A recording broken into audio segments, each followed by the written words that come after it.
komposisinya. Nah, cara ngeplotnya gimana? Nah, kita kan punya 3 sudut nih, lapili, es, dan juga block bombs ya.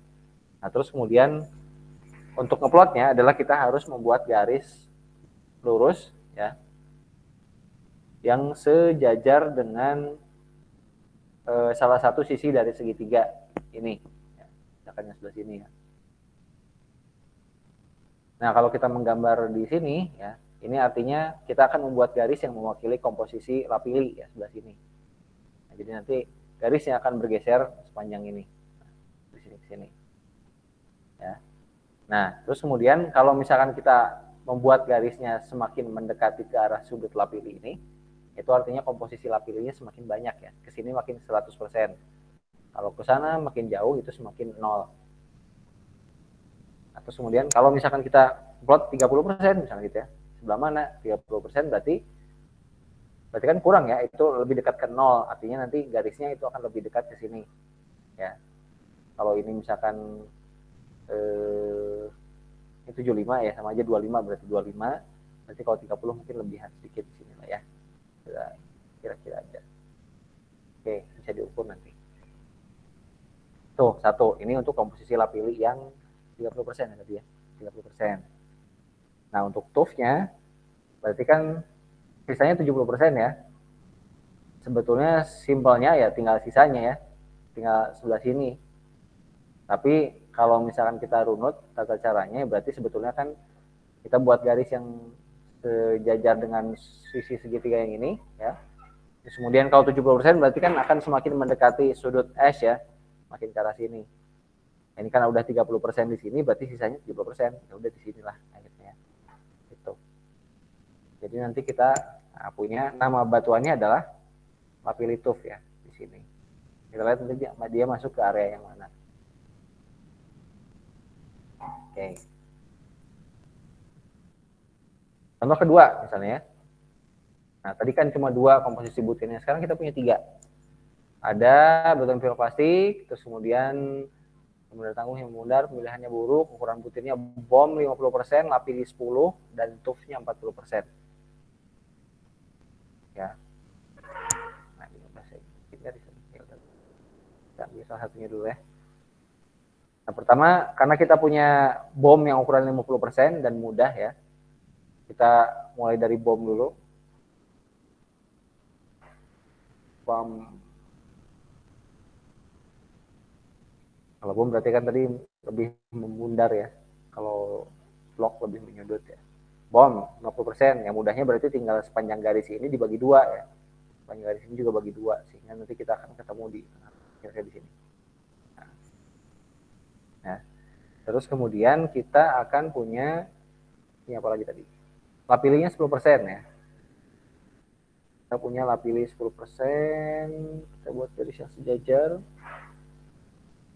Oh, sorry, lapili ya, sana berarti. Maaf Pak, ini PPT-nya nggak gerak Pak. PPT-nya nggak gerak. Wait. Iya Pak, masih di contoh kasus yang pertama Pak, yang lapilitas. Oh, sebentar.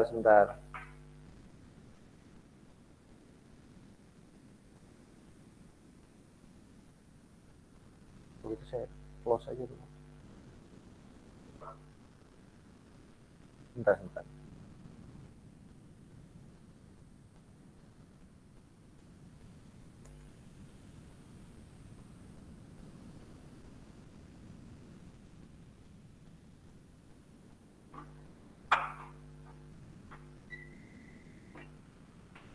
Nah, udah pindah ya.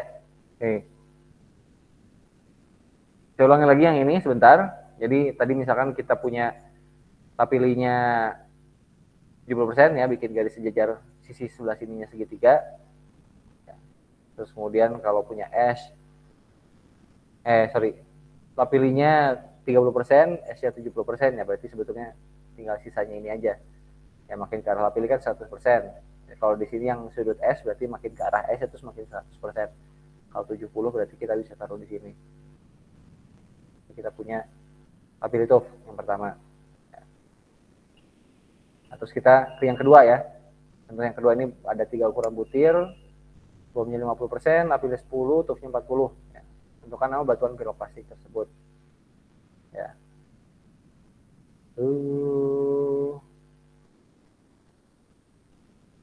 Kita punya.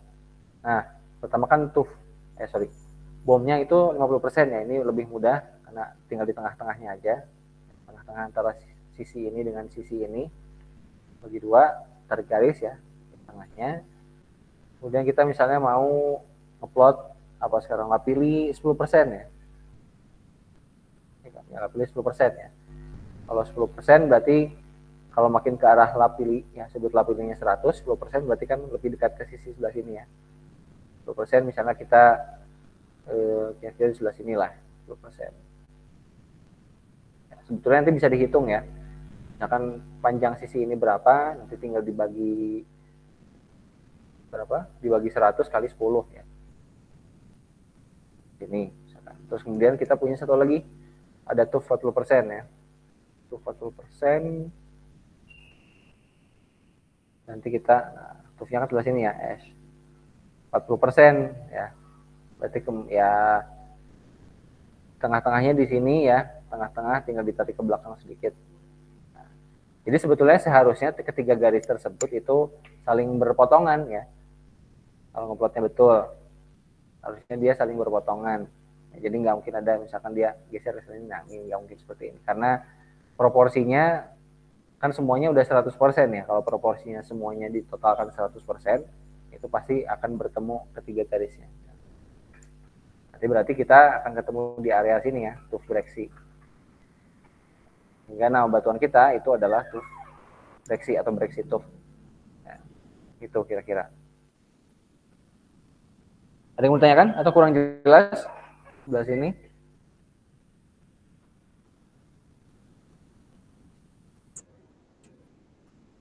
Gimana? Kurang mengerti, Pak.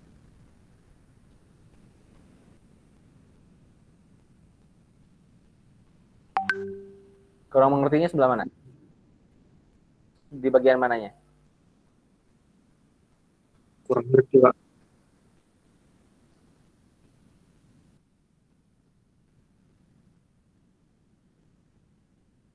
Soal persenannya.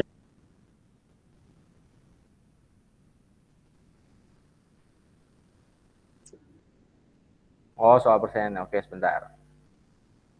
Saya coba tunjukkan ininya lah.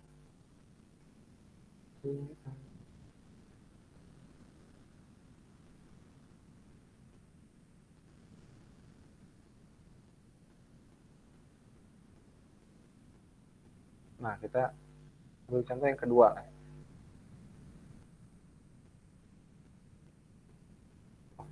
Oh, jelek nomornya. Sorry. Yang ya. Bentar.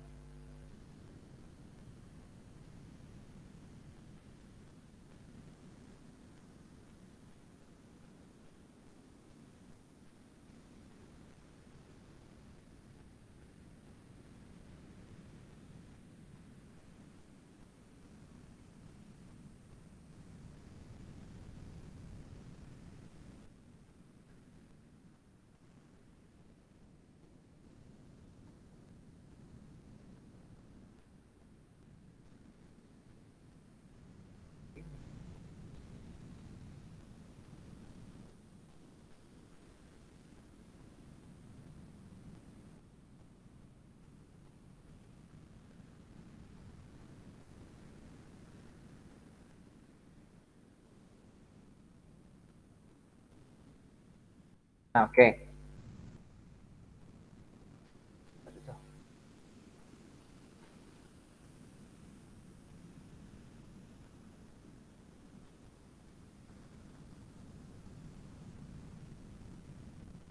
Oke ya, contohnya gini. Misalkan tadi kita punya batuan ini ya.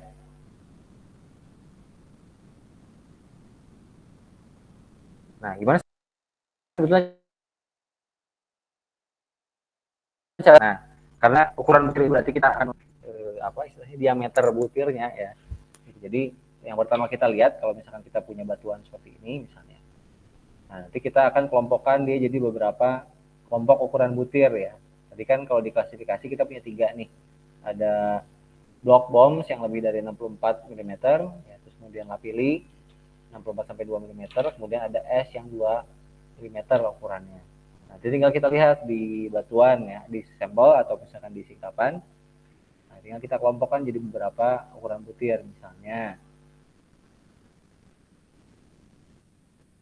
Misalnya, oh ini kita punya ukuran butir yang agak besar nih ya. Ini.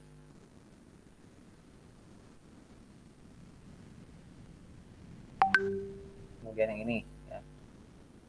Ini lebih kecil tapi ternyata ukurannya juga misalnya sorry jangan itulah. Sekarang ini ya. Ini ya. Lebih kecil tapi ukurannya misalkan masih lebih besar dari 64 mm ya. Ini dan banyak lagi mungkin ya. Ini gitu ya.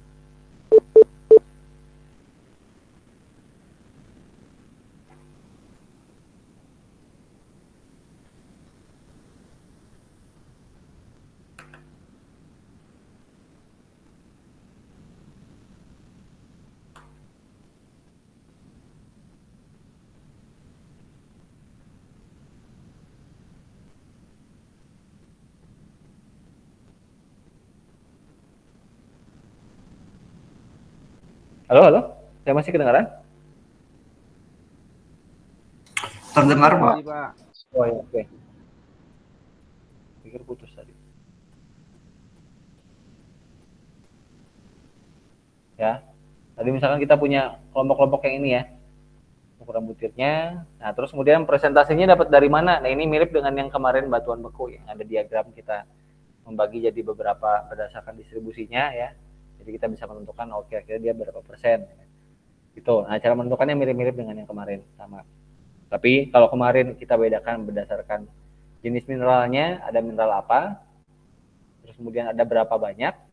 Kalau sekarang yang ukuran butirnya segitu, ya misalkan yang antara 2 mm sampai 64 atau misalkan yang lebih dari 64 mm, ya yang ada di kelompok itu ada berapa banyak. Nah, terus kemudian kita perkirakan presentasinya berapa.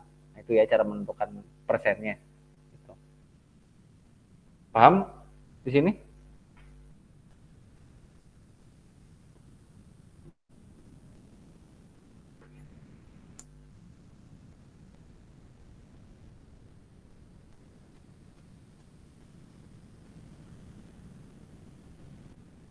Ya, ada lagi yang mau bertanya? Sudah, Pak. Oke, baik ya. Kalau tidak ada mudah-mudahan. Kalau misalkan ada yang mau tanya lagi, nanti silahkan tanya aja. Oke, terus kemudian yang terakhir. Nah, sebetulnya apa fungsinya kita belajar batuan piroklastik ya? Emang kita menambang gunung api? Enggak juga. Ya, sebetulnya kita nggak menambang gunung apinya secara langsung, tapi kita akan menambang material hasil erupsi gunung apinya. Ya, contoh misalkan tadi endapan pasir hasil erupsi ya, atau dari lahar, ya, atau dari guguran apa material dari lereng gunung misalkan ya, yang di sungai. Nah, itu bisa kita tambang sebetulnya. Ya, bisa kita tambang. Ya meskipun mungkin tambangnya nggak mewah ya, nggak seperti tambang mineral, tapi tambang pasir tuh itu cukup menjanjikan juga karena kebutuhannya itu lebih umum ya, misalkan untuk bangunan ya, untuk keperluan sipil dan lain sebagainya. Tapi ada juga misalkan kalau untuk kebutuhan industri misalnya kita ada beberapa endapan bahan galian ya dari produk vulkanik, salah satunya adalah teras ya, namanya teras, TRAS. Teras ini sebetulnya adalah tough ya, jadi ukuran butirnya halus, kurang dari 2 mm ya. Tapi dia berdasarkan kandungan kimianya itu dia cocok untuk dijadikan bahan campuran semen. Ya, itu yang disebut sebagai teras ya. Jadi sebetulnya dia adalah tough ya, endapan vulkanik. Itu pertama ya, sebagai bahan galian yang memang bisa dimanfaatkan secara langsung. Nah, kalau misalkan yang kedua ini adalah sebelah kiri ini ya. Jadi batuan piroklastik itu di sini yang di konteks yang kedua itu tidak kita langsung tambang, nggak kita langsung ambil ya, tapi itu batuan piroklastik bisa kita jadikan sebagai petunjuk bagi kita untuk melakukan eksplorasi di jenis bahan galian mineral biasanya ya. Beberapa bahan galian mineral terutama emas, tembaga, perak dan teman-temannya itu biasanya berasosiasi dengan gunung api ya, atau gunung api purba. Nah, gimana caranya bisa kita tahu kalau di situ ada gunung api atau gunung api purba? Ya, salah satu petunjuknya adalah batuan piroklastik ya. Kalau ada batuan piroklastik berarti ada gunung api. Nah, gitu ya. Gitu cara batuan piroklastik membantu kita dalam eksplorasi mineral. Nah, terus kemudian bisa juga batuan piroklastik itu kita gunakan dalam eksplorasi panas bumi ya, karena kalau panas bumi biasanya umumnya itu kalau di kita banyak yang ada atau terbentuk di lingkungan gunung api, sehingga ya bisa kita mudah misalkan berarti ada misalkan di sini ada batuan piroklastik, nah berarti kan gunung api misalkan gitu di lingkungan gunung api, dan kemungkinan di situ ada potensi panas bumi ya, meskipun tidak semuanya, tapi bisa jadi salah satu petunjuk bagi kita untuk mengeksplorasi potensi panas bumi. Gitu ya kira-kira seperti itu kira-kira kalau misalkan kita kaitkan antara batuan piroklastik dengan fungsinya bagi kita di dunia pertambangan ya, meskipun mungkin misalkan yang ditambang langsung ya, tambang langsung batuan piroklastik meskipun mungkin nggak banyak ya, dan kebanyakan adalah bahan galian batuan atau mungkin sirtu gitu ya, batuan piroklastik. Tapi ya itu juga ya duit juga ya, sama itu juga duit dan bisa kita tambang juga, bisa kita jual juga gitu. Mungkin pamornya nggak akan sewah di mineral atau batu bara gitu ya, tapi ya dia termasuk salah satu bahan yang memang peruntukannya umum juga ya, nggak seperti mineral yang kadang spesifik. Itu sih. Ada yang mau ditanyakan atau didiskusikan? Silakan.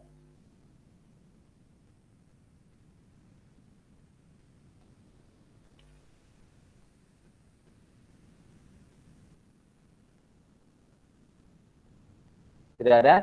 Oke, kalau tidak ada, saya cukupkan sekian ya. Tapi sebelum itu kita tarik kesimpulan dulu ya dari pertemuan kita sekarang, bahwa intinya batuan beku dan batuan piroklastik sebetulnya hampir mirip-mirip. Maksudnya mirip itu dari prosesnya, sama-sama berhubungan dengan magma, berhubungan dengan magmatisme, beberapa juga sama-sama ada di lingkungan gunung api. Ya. Tapi kalau batuan beku itu lebih spesifik, dia hasil pembekuan langsung dari magma, sedangkan kalau batuan piroklastik itu terbentuk dari hasil erupsi eksplosif ya, gunung api. Itu yang membedakannya, meskipun dua-duanya itu sama-sama terbentuk dari magma ya. Nah, kadang ada yang menyebut juga batuan beku itu ya batuan beku aja ya. Kalau batuan piroklastik itu ada juga yang menyebut batuan beku fragmental. Karena kenapa? Ya prosesnya sama-sama dari magma ya, berhubungan dengan magma juga, tapi nanti yang hasil yang keluar itu biasanya kan berupa fragmen-fragmen ya tadi ya di depan, berupa fragmen-fragmen atau butiran-butiran, sehingga ada juga yang menyebut batuan beku fragmental. Tapi kita di sini dalam konteks ini kita akan sebut dia sebagai batuan piroklastik aja, sama aja sebetulnya. Oke. Kalau gitu sebelum kita mengakhiri sesi hari ini ya, ada sedikit quiz ya. Silakan dijawab, saya akan bagikan linknya sebentar lagi. Ini singkat saja, cuma satu pertanyaan ya. Bentar.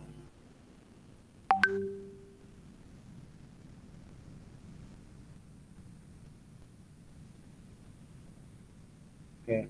Linknya akan berlaku selama 15 menit. Ya, proses pengerjaannya 15 menit. Begitu kalian klik linknya ya. Tapi sebelum itu saya akan tutup dulu pertemuan hari ini ya. Saya tutup pertemuan hari ini. Ya nanti sampai jam 20.00 itu linknya masih berlaku ya. Silakan dikerjakan dalam rentang waktu tersebut. Oke, saya tutup. Terima kasih. Silakan dikerjakan kuisnya. Saya akhiri. Assalamualaikum warahmatullahi wabarakatuh. Waalaikumsalam warahmatullahi wabarakatuh. Waalaikumsalam warahmatullahi wabarakatuh. Terima kasih, Pak. Ya, itu linknya ya, silakan dikerjakan.